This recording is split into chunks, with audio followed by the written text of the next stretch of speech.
Hey new parents, welcome back to the Dad Life. So if you're anything like us, when we first had our kid, we were over prepared for almost every situation, and our diaper bag was full of every single thing that we thought we needed for our baby when we were out and about. Now, once our second kid came around, we realized, you know what, we actually don't need that many things for a newborn. And just like we have a video over here about newborn essentials, this video is going to be about what the essential things are for your diaper bag and what you need to actually bring with you on a normal basis. And for today, let's just say that we're going to assume that we're going to go out for about 8 hours and we need enough things inside of this diaper bag to help us support and take care of our baby while we're out. Okay, let's get started. Today is not a review of diaper bags, so I don't have like 5 different bags with me. Today is really a review of the things inside of this bag, and this is our actual bag, and I haven't opened it, and I'm going to open it live with you to see what we have, because this is actually what we have when we go out with our baby. We do have a 3-year-old at home, and when we go out with him, we do put his water bottle inside of this bag, so that's just for him. But the key things we found for a diaper bag, and these are just necessary things and helpful things, are just having multiple pockets on this bag, easy access for a lot of different things. So having a space on the outside for some easy to grab bags and maybe some pens, pencils if that's something that you need. And also some other compartments just to help separate and organize some of the things that you have. Again, any of these bags that you find online are going to be great. Some of them are made a little bit better than others. I can link out a couple of options on the bottom if you'd like. And these are just recommendations or things that I've heard other people say that are really good about certain bags. Side pockets for water bottles. This water bottle is for us, for the adults. So like I've shared before, babies eat a ton of food, and so be prepared for whatever you need in order to feed your baby. So that might be a shawl or some sort of blanket or something to cover yourself up if you're in public and you want to nurse. But that also could be, if you need to, supplement. We have baby bottles here. So it looks like we have 2. That makes a lot of sense. So we'd probably need to top off the baby after they eat and feed or nurse. And if you choose to, you could have breast milk in here. You could also use formula. It's up to you. I'm not advocating for one or the other, but we do have some bottles, and I'll put those there. And along with that, I believe we also do have a couple of bottles of formula just in case we need to top off the baby. And sometimes when we're out, it's just a little bit easier for us to feed through the bottle versus to nurse, depending on where we are and things like that. So we also have these here. And while they're feeding, we also do have spit ups. So I believe, yes. Okay, great, cool. I actually have 2 different burp cloths, and I'll link those over here.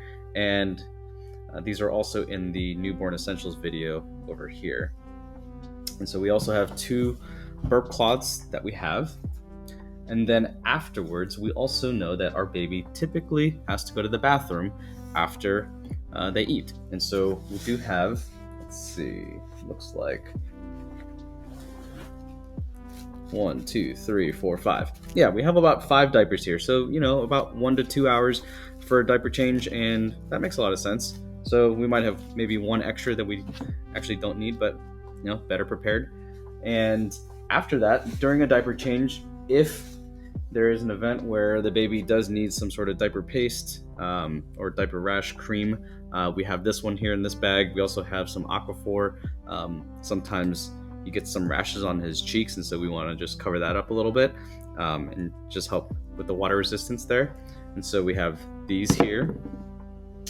And yes, the ever so necessary baby wipes, right? So the Rico brand from Costco. We also have some of these just in case of any kind of spills or anything that we need to clean up.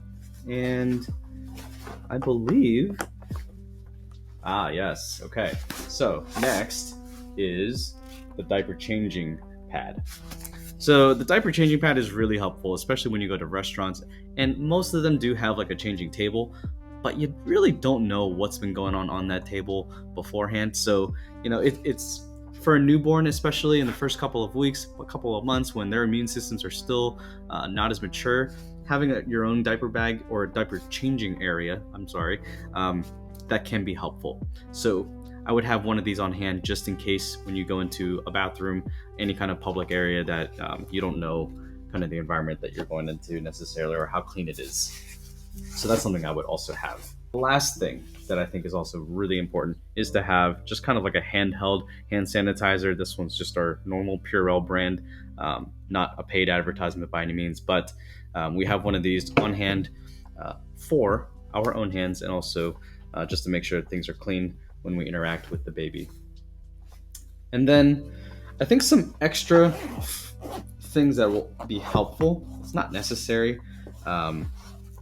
Diaper bags like this can be really helpful, especially if you have a stinker and you need to maybe hold on to that for a little bit. You don't want to be carrying around a diaper with you, so if you just have one of these little diaper bags, that can be helpful for just carrying your waste around for a little bit until you find a trash can to dispose it. In this pocket over here, I believe that we also bring a change of clothes. So especially with our newborn, there are instances where the baby does have blowouts from time to time, so having a couple of changes of clothing can be helpful. So we put that in here, and that should be good enough for today. So maybe two to three changes of clothing for the baby, just in case something goes wrong and you need to change the baby. And I think the one bonus item that I didn't have the first time around with the baby is an air tag. So if you're in a public area, things get misplaced a lot, and it's usually not stolen or anything like that, but sometimes you just lose track of what you're carrying and where you might have left something. So having an air tag or some sort of tracker, a wireless tracker that you can hook up to your phone, that can also be really helpful in terms of being able to relocate your items and things like that, because you have a lot of stuff in here that you've invested in and you don't want to just lose it if you don't have to. And you also might be putting your wallet inside of this bag. You might be putting some other things in here. So just an added level of security, an AirTag or some sort of tracker is good. So for the parents that choose to use formula, I'm not saying good or bad one way or another. If your child is over 6 months old, then you can start to introduce powdered formula, and you can mix that in with room temperature water. So what we do is if we're going out, we might just carry a water bottle that's been non-refrigerated, and then we'll take that and we'll mix it in a bottle like this with 1 pack of powdered formula, and then that's also a really easy on-the-go type of feeding situation. So that's just another tip for you in case that is helpful. All right, well, now that you've seen everything in our diaper bag, we believe that this is probably the most essential set of things that you'll need for even just a day trip. When you're going out, it's really not that much. I mean, you can also bring your binkies, you can bring your tethers if that's helpful for you. But these are the kind of the bare essentials of what you'll need when you go out with a baby for about a day. If you found any of this helpful, please like and subscribe below, and you'll get notified when there's new parent tips and hacks ready for you. Until next time, we'll see you later. Bye.